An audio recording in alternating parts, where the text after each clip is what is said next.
Bismillah ar-Rahman ar-Rahim. Mr. Chairman, His Excellency has arrived. May I have your permission to start the webinar? Please go ahead. Thank you, sir. Your Excellency, it is a great pleasure and an honor to have you in our folds today. I now request one of our senior member of Board of Governors, Mr. Moin Fudda, to conduct the webinar, who is the former Managing Director of Pakistan Stock Exchange, the present Chairman of CDC, and more so, he is a Director in Park Suzuki Company. Mr. Moin Fudda. His Excellency Ambassador Extraordinary Mr. Matsuda has to his credits 4 decades of foreign relations services. He has a rich experience of serving in Japan, USA, Russia, Israel, Hong Kong, a senior fellow and director of research in the Japan Institute of International Affairs, as well as Director General of NIPA in Japan. Ladies and gentlemen, it's an honor and privilege on behalf of the KCFR Chairman, Mr. Ikram Sehgal, and the KCFR Board to present to you the Diplomatic Minister of highest rank of Japan, His Excellency Matsuda. Thank you very much. First of all, thank you very much for warm welcoming remarks. And also, I'm delighted to have accepted this invitation by one of the most prestigious institutions in Karachi, Karachi Council on Foreign Relations. Please pay this green page. This page shows 8 important figures which we as embassy always take into consideration in planning and executing Japan-Pakistan relations, particularly the size and structure of Pakistan's population, the number of overseas Pakistanis, agricultural produce, and IT human resources. Now, according to some estimates, Pakistan will be surely catching up and surpassing Indonesia and even the United States to become the 3rd largest country in terms of population by the mid of the 21st century. Still, Pakistan is a very young country in terms of the population structures, and Pakistan continues to bring out many talented human resources across the world. Now, if you turn to the industrial structures, Pakistan is one of the top 10 agriculture producing countries. And with many more things in mind, we continue to conduct our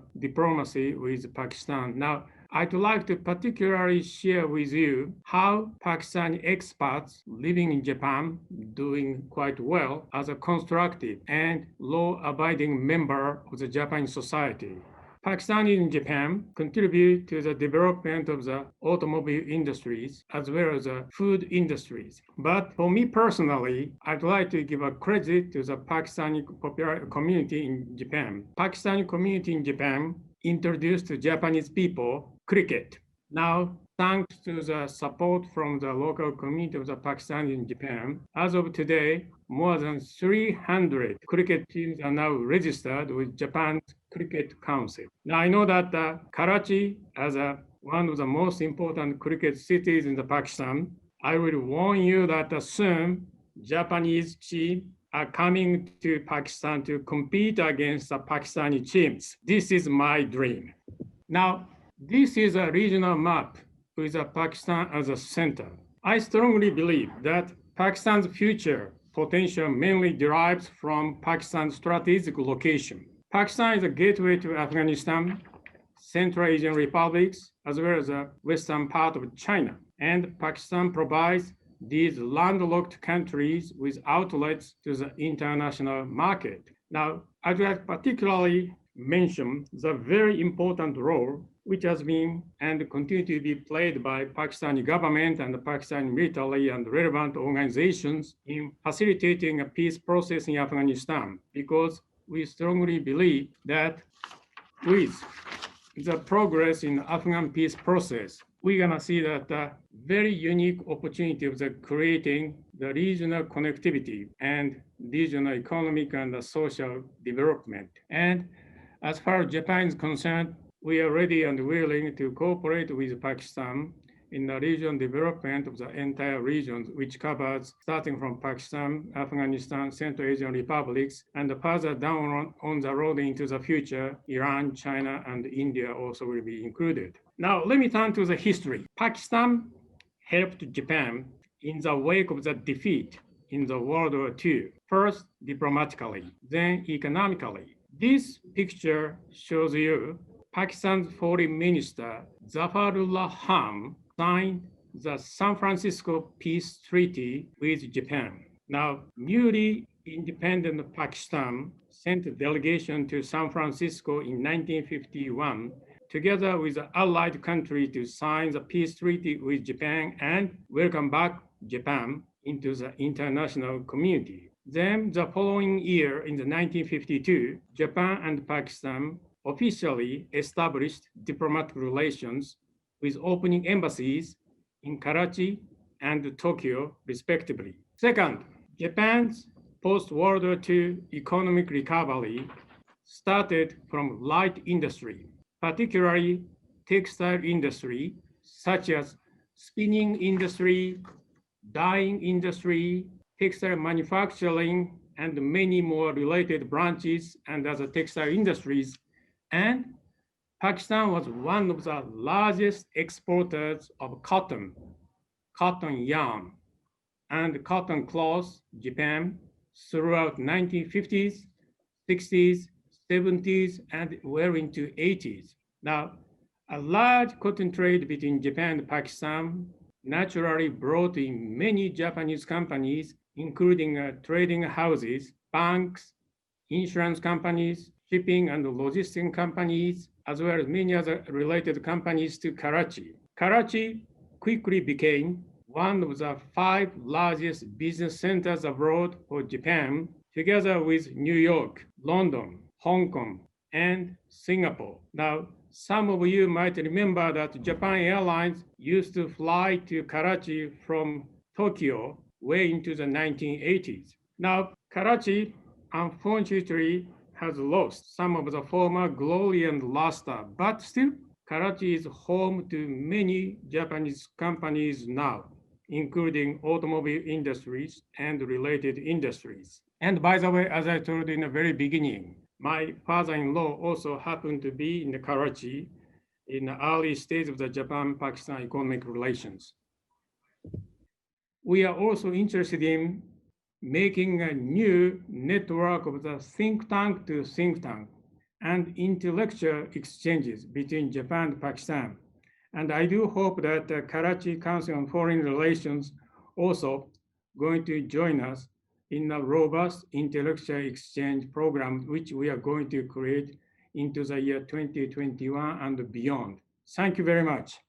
Excellency, thank you very much for such a detailed discourse and an excellent presentation. Thank you very much. The second phase of this webinar is Q&A, and I'm going to acknowledge here the presence of Mr. Kaleem Farooqui. So I won't take much time because I'm sure there are a lot of people with a lot of questions, but Ambassador, I'm waiting for you to come to Karachi. And one other thing that I want is within your tenure to get your Prime Minister here. Last visit of your Prime Minister was in 2005, and you told me that it was almost done for the Prime Minister to come to Pakistan this year. I don't know what has happened. Perhaps you might want to throw some light on it. I land here. Again, thank you very much, sir. Excellency, you're welcome to respond if you wish. Thank you very much, Farooqi-san. Now, I hate to hold the pandemic as only the culprit, but yes, because of the pandemic, we had to change and postpone many diplomatic interactions, including a highest level of the visits between Japan and Pakistan. So let us try to bring back some of the planned events in the year 2021 as well as 2022. By the way, we are going to witness the 70th anniversary of the establishment of diplomatic relations in the year 2022. So without exaggeration, I think that the year 2021, 2022 going to be a very crucial in our relations, but also gives us a great opportunity. So let's work on that together. Thank you. Thank you very much, Excellency. More importantly, I'm coming to the vote of thanks by our chairman, Mr. Ikram Sehgal, who, as you know, is heading the largest group of security companies of Pakistan. Those who do not know him much, he is a graduate of Pakistan Military Academy, Kakul, and a former major commanding a rifle company in December 1971. He holds a commercial pilot license, and I'm told that he's certified by the Civil Aviation Authority. So that not to worry, the PIA. He has the interest in subjects like defense. He has the honor to introduce Pakistan to Davos by setting up a permanent Pakistan pavilion since last 18 years. He has authored many books and currently contributes to 15 newspapers and magazines in 6 countries every week. So, Mr. Ikram Sehgal is requested to share his views. Excellency, what a tremendous hour that we've had. I must tell you that it's been a revelation to hear all the things that you managed to tell us within this hour. As the presentation was excellent by any standards, the knowledge that we have gained, and a lot of other people have gained, and as you know, that even though the participants may be limited in this sense, but by tomorrow when the actual complete video will be available on the YouTube and other website, Facebook, you will see that hundreds of thousands of people would have seen this program. Excellency, Pakistan and Japan, like you have said, have had a long relationship. And we are very grateful to Japan because you've always been of great assistance to us. And we have historical and, let us say, connections, which you have mentioned, particularly the Buddhist religious sites, which I think need to expand it. Then, obviously, what is of great interest is the human exchange which will take place. Because, as you know, we are looking to diversify our manpower, skilled manpower particularly, which needs to be this thing, because obviously the other, let us say, sources are drying up, and we need to diversify. I think you have some excellent ideas, and I really commend my colleagues, Mr. Moin Fudda, the Secretary General, Commodore Sadeed Malik, my very good friend Kaleem Farooqui, and others of my colleagues, and I look forward to further interaction. I'm not going to limit to one small thing like that. Anytime that you feel that there is something that can add to the relationship between Pakistan and Japan, anything that can foster this thing, because I was very interested seeing not many people know about the long coastline that Pakistan, the coastline that's never been exploited, that needs exploitation, that needs investment, that needs people to come and see what else can happen. All these things, if it can be brought together, I think we can add, certainly $1 billion from your side and maybe $160 million from our side is not much. This must expand manyfold. But more than the money is the human-to-human contact, which I think not only your predecessor, you have carried on in that way. And we are very grateful to you for having been with us during this hour. Thank you, Excellency. Your Excellency, thank you very much. Distinguished guests, Chairman, and members KCFR, thank you very much for your participation. Mr. Chairman, may I have your permission to conclude the webinar? Please do conclude. Thank you very much. The webinar is concluded.